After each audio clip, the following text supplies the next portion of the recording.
ओम ओम उत्तमं पाशं वरुण अस्मत् अव अधमं वि मध्यमं शताय अथा वयम आदित्यव्रते तव अदितये अनागसः स्याम।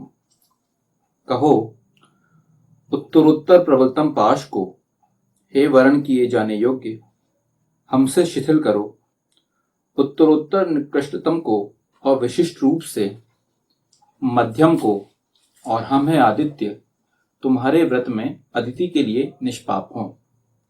यह ऋग्वेद के प्रथम मंडल के 24वें सूक्त का ये 15वां और आखिरी मंत्र लिया गया। देखिए होता क्या है, जो अपर क्लास है, अपर क्लास को कभी भी इन छोटी मोटी चीजों का कभी कोई असर ही नहीं है। मैं बोलूँ आज की डेट में आप टमाटर के रेट को 20 रुपए 50 रुपए 30 रुपए की जगह आप 100 रुपए कर दो, ठीक है, तो एक मध्यम वर्गीय परिवार को एक बोझ आ जाएगा। लेकिन जो टॉप लेवल में जो बंदा है, जो उसमें उसको कोई फर्क नहीं पड़ता कि 100 रुपए हो 200 रुपए 1000 रुपए किलो भी बिके तो कोई दिक्कत नहीं होगी। सिमिलरली जो आपका निम्न वर्ग में जो आते हैं, निम्न श्रेणी में जो आते हैं, मतलब जो फाइनेंशियली थोड़े इतने स्ट्रांग नहीं है, तो उनको भी इतना फर्क नहीं पड़ता क्योंकि वो भी समहाउ अपना नॉर्मल चीजें मैनेज करते रहते हैं। लेकिन जो मध्यम वर्गीय जो लोग हैं उन्हें अपने जीवन में सबसे ज्यादा परेशानियों का सामना करना पड़ता है। तो ये जो मंत्र है इसमें भी यही बात की गई कि जो मध्यम वर्गीय लोग के जो पाश मध्यम पाश में जो फंसे हुए हैं उच्चतम वर्ग में आएगा। और आप बोल सकते हो कि 30-40% आप बोलोगे कि निम्न वर्ग में, लेकिन जो ऑलमोस्ट 50% है वो आपका मध्यम वर्ग आता है।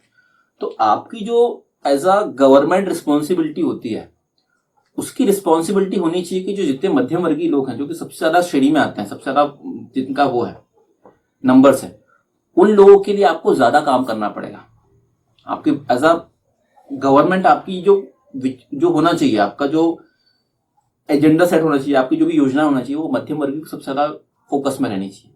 लेकिन समहाउ जो कि आज की डेट में कोई भी गवर्नमेंट किसी का अच्छा किसी का बुरा नहीं बोल रहा हूं, लेकिन कोई भी राज्य सरकार हो या कोई भी केंद्र सरकार हो, सबसे ज्यादा फोकस जो है वो समय वोट बैंकों के लिए होता है। क्योंकि हर सरकार, कोई भी सरकार हो, कोई भी पार्टी हो, उनका जो मोटिव है वो चुनाव जीतना है। हर पार्टी चाहती है कि वो चुनाव जीते, तो उसके लिए वो अपने वोट बैंक को ही ज्यादा फेवर करती है। इसमें किसी का अच्छा किसी का बुरा के बारे में बात नहीं कर रहे, हम बात कर रहे हैं जो रियलिटी है, सच्चाई क्या, सच्चाई यही है कि मध्यम वर्ग को उतना फोकस अभी भी नहीं है। अभी भी जो निम्न वर्ग जो वोट देता है, मध्यम वर्ग होता क्या है, वो अपने इन्हीं दिन अपनी दुनियादारी में लिप्त है, उसको कई बार टाइम भी नहीं कि वो वोट जाके देके आए।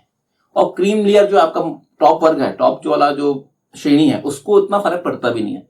तो जो वोट बैंक है वो क्या है आपका निम्न वर्ग। तो गवर्नमेंट का फोकस समय निम्न वर्ग को ज्यादा रहता है, मध्यम वर्ग इस समय अभी भी पिसा हुआ है। तो पॉइंट यही है कि आज की डेट में गवर्नमेंट अच्छा कर रही है, कोई भी गवर्नमेंट अच्छा कर रही है, भले राज्य सरकार हो या केंद्र सरकार हो, लेकिन उनका फोकस अब बढ़ना चाहिए धीरे धीरे मध्यम वर्ग की तरफ ज्यादा।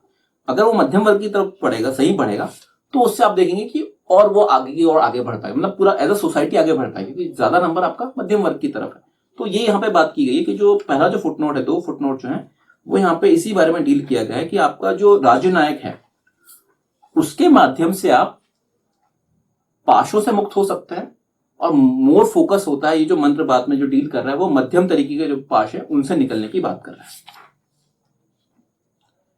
और हम है आदित्य,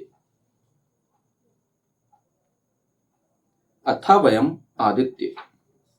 यहां आदित्य शब्द परम पुरुष के लिए प्रयोग में लाया गया है। वह सृष्टि व्यवस्था में उसी प्रकार महत्वपूर्ण है जिस प्रकार सौर मंडल की व्यवस्था में सूर्य महत्वपूर्ण है। ये आप देखते आएंगे, हम लोग देखते आए हैं कई बार, पिछले भी कई मंत्रों में हम डील कर चुके हैं, इस बारे में बात कर चुके हैं कि जो सूर्य है उसकी जो इमेज है वो हमेशा वो परम पुरुष की तरह है। मतलब वो अपने आप को, सूर्य को भी हम परम पुरुष की तरह देख, मतलब वो भी एक सृष्टि का, क्योंकि ऑब्वियसली सूर्य सृष्टि का अध्यक्ष। इस सौर मंडल का अध्यक्ष कौन है? इस सौर मंडल का अध्यक्ष है सूर्य, क्योंकि ये सूर्य के माध्यम से पूरा का पूरा जो सौर मंडल है हमारा, पृथ्वी ग्रह या बाकी ग्रह, वो सूर्य के माध्यम से चल रहे हैं। तो सूर्य की जो महत्ता है, ये जो उसका इंपॉर्टेंस है, सिमिलरली वहां पे ये बोला गया कि आदित्य शब्द परम पुरुष के लिए उपयोग में लाया जाता है। क्योंकि क्या, पर जिस प्रकार सूर्य पूरे के पूरे सौर मंडल या हम पृथ्वी ग्रह या बाकी लोगों के लिए इतना इंपॉर्टेंट है, सिमिलरली परम पुरुष जो है वो सृष्टि का अध्यक्ष होने की तरह दोनों की जो है उपमा, मतलब दोनों का तरीके से, दोनों को एक ही तरीके से लिया गया, डील किया गया। तुम्हारे व्रत में अदिति के लिए निष्पाप हों। व्रते तव अदितये अनागसः श्याम। अदिति शब्द के दो तात्पर्य यहां लिए जा सकते हैं। पहला, जगदम्बाएं, तो ये सृष्टि की माएँ हैं और आदित्य परम पुरुष की पत्नियां हैं। दूसरा पृथ्वी। सौर मंडल में पृथ्वी की मानव जीवन में बहुत महत्वपूर्ण भूमिका है। पृथ्वी ही मानवों को आश्रय देते हुए और अपना अनमोल खजाना लोगों पर लुटा रही है। तो यहाँ पे जो बात की गई है, यहाँ पे जो बात बताई गई है वो है एक तो आदित्य परम पुरुष की, और हमें है आदित्य तुम्हारे व्रत में अदिति के लिए निष्पाप हो। तो यहाँ पे आदित्य और अदिति की बात की गई। तो आदित्य में हम यहाँ पे ले सकते हैं कि परम पुरुष, और अदिति मतलब परम पुरुष की जो पत्नी है, जगदम्बाएं। या आप अभी की अगर ये ले रहे हैं कि सौर मंडल की आप बात करें, सौर मंडल में अगर सूर्य हमारा परम पुरुष है या मेन एंटिटी है, तो जो पृथ्वी है वो उस पर्टिकुलर हिसाब से सौर मंडल में पृथ्वी का जो मानव जीवन में महत्वपूर्ण भूमिका है उसके हिसाब से आप यहाँ पे अदिति शब्द का प्रयोग कर सकते हैं पृथ्वी के लिए भी। इस मंत्र में कहा गया है कि परम पुरुष के व्रत में अदिति के लिए निष्पाप हों। परम पुरुष के द्वारा स्थापित व्रतों में जगदम्बाओं के प्रति पर्याप्त सम्मान हो तथा कोई भी उनसे संबंधित पाप कर्म ना कर सके। अब बात की जा रही है कि परम पुरुष के द्वारा स्थापित व्रतों में जगदम्बाओं के प्रति पर्याप्त सम्मान हो। होता यही है कि जो परम पुरुष की पत्नियां हैं, या आप ये बोल सकते हैं कि आज की डेट में अगर हम देखें, हमारा जो शरीर है, जो पुरुष हो रहा है वो पुरुष आता है परम। हम इसको अगर वेद के हिसाब से देखें या उसके हिसाब से भी देखें, मनुस्मृति के हिसाब से भी देखें, तो भगवान मनुस्मृति के हिसाब से क्या बोल देते हैं, मनु जो थे, मनु के बाद पूरा का पूरा जो मनुष्य संतान है पूरी की पूरी आई। तो सिमिलरली क्या हुआ, जो पुरुष शरीर हुआ है वो परम पुरुष से हुआ है, और जितनी भी स्त्री शरीर जो होता है वो परम पुरुष की पत्नी जो जगदम्बा है उनके द्वारा होता है। तो ये दो लिंग की बात की गई है और इसी के द्वारा पूरी सृष्टि का निर्माण हुआ है। बात क्या की जाती है, बात ये की जा रही है यहाँ पे, जो परम पुरुष की पत्नियां हैं उनका सम्मान यथोचित होना चाहिए, उसमें कहीं भी कोई कमी नहीं आना चाहिए। होता क्या है, आज की डेट में भी यही सबसे बड़ी प्रॉब्लम है, जो आपका जो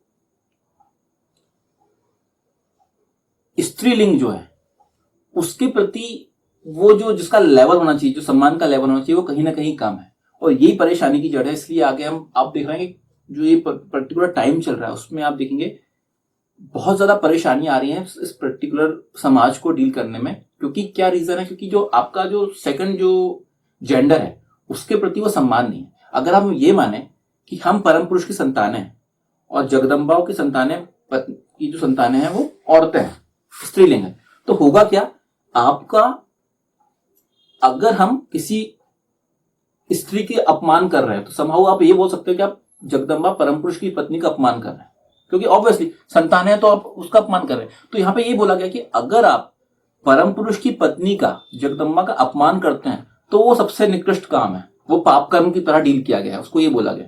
और रीजन यही है, यही आज की डेट में ये रीजन है कि अगर हमारा जो सोसाइटी है वो कहीं ना कहीं इन चीजों को सही से कर नहीं पा रही। क्योंकि प्रॉब्लम क्या है, वहां पे आप परम पुरुष की पत्नी का, और या आप जगदम्बा या स्त्री जो लोग, हमारे वेद में सबसे ज्यादा डील किया गया कि पुरुष और औरत ये दोनों को बराबर ही अपनाया गया है, कहीं पे भी कम और ज्यादा वाला काम नहीं है, दोनों 50-50 बोला गया। हमारे यहाँ पे जो कंसेप्ट आता है वो अर्धनारीश्वर आता है, वो ये बोला जाता है कि पुरुष और औरत, पति और पत्नी दोनों बराबर है, आधे आधे 50-50 दोनों में डिवाइडेड है।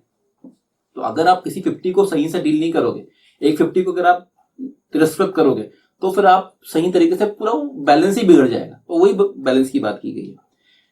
वे ही शक्तियां हैं, उनका प्रयोग ही मनुष्य अपने जीवन में करता है, उनका अपमान यह सृष्टि सहन नहीं कर सकती, उसका तत्काल परिणाम मिलता है। पृथ्वी के प्रति किए गए पापकर्म कृत्यों का परिणाम मानवों को ही भुगतना पड़ेगा। वर्तमान समय में पृथ्वी के प्राकृतिक संसाधनों का जिस प्रकार दोहन किया जा रहा है तथा पर्यावरण को असंतुलित किया जा रहा है, उसका परिणाम समस्त विश्व भुगत रहा है। दोनों चीजें ली गई, जैसे कि यहाँ पे बात की गई है औरत की, सिमिलरली बात की गई है पृथ्वी की। दोनों चीजों में अगर बैलेंस नहीं है, औरत का सम्मान नहीं हो रहा है, सिमिलरली पृथ्वी को अगर सही तरीके से उसका यूज नहीं किया, उसका दोहन किया जा रहा है। अगर आप देखेंगे कि हमने इसके पहले के मंत्रों में बात की है कि अगर आपका जो पर्यावरण है, पर्यावरण का संतुलन अगर बिगड़ रहा है, तो आप देखेंगे उन सब के कारण इतने सारे रोग, इतनी सारी परेशानियां, इतने सारे जो प्राकृतिक रूप से जो हमें परेशानियां हो रही है, जो भी गर्मी बढ़ रही है, कहीं बारिश हो रही है तो बारिश ही बहुत ज्यादा हो रही है, फिर आपका चक्रवात आ रहा है, बाढ़ें आ रही, ये सब क्या है, ये सब वही चीज है कि अगर आपने पृथ्वी का सही से सम्मान नहीं करे तो आप उन चीजों को भुगतना ही पड़ेगा। तो ये यहाँ पे यही बात की गई है, यदि अब भी लोग सचेत नहीं हुए तो और भी अधिक बुरे दिन देखने पड़ सकते हैं। तो यहाँ पे यही बात की गई है कि भाई अगर आप इन चीजों का सही तरीके से यूटिलाइजेशन नहीं करेंगे, जैसा वेद के हिसाब से किया गया है, जैसा ऑब्वियसली अगर सम्मान नहीं करेंगे इन चीजों का, स्त्री का सम्मान नहीं करेंगे, तो आपको और बुरे दिन देखने पड़ सकते हैं, ये चीजें और बढ़ती जाएंगी। तो आज की डेट में हमें यहाँ पे इन चीजों को देख के समझ के इन पे सही तरीके से आचरण करने की आवश्यकता है। ये जो मंत्र यहाँ पे ये बोला गया, तो ये मंत्र के 2 पार्ट है। पहला पार्ट आ गया था आपका कि राज्य नायक जो है वो कैसे पाशों से मुक्त कराएगा, और दूसरा पार्ट यहाँ पे बात किया गया था कि जो परम पुरुष है और जो जगदम्बाएं हैं उनके मध्य अगर आप जगदम्बाओं का सही से या पृथ्वी का सही से सम्मान नहीं करेंगे तो आपको परेशानियों का सामना करना पड़ सकता है, पढ़ना ही पड़ सकता है, नहीं करना पड़ेगा, और पढ़ रहा है इस समय। तो ये बात की गई है इस मंत्र। कहो उत्तरोत्तर प्रबलतम पाश को हे वर्ण किए जाने योग्य हमसे शिथिल करो, उत्तरोत्तर निकृष्टतम को और विशिष्ट रूप से मध्यम को, और हम है आदित्य तुम्हारे व्रत में अदिति के लिए निष्पाप हूं। ओम ओम उत उत्तम पाशम वरुण अस्मद अव अधमम वि मध्यमम शथाय अथा वयम आदित्य व्रते तव अदितये अनागसः स्याम। ओम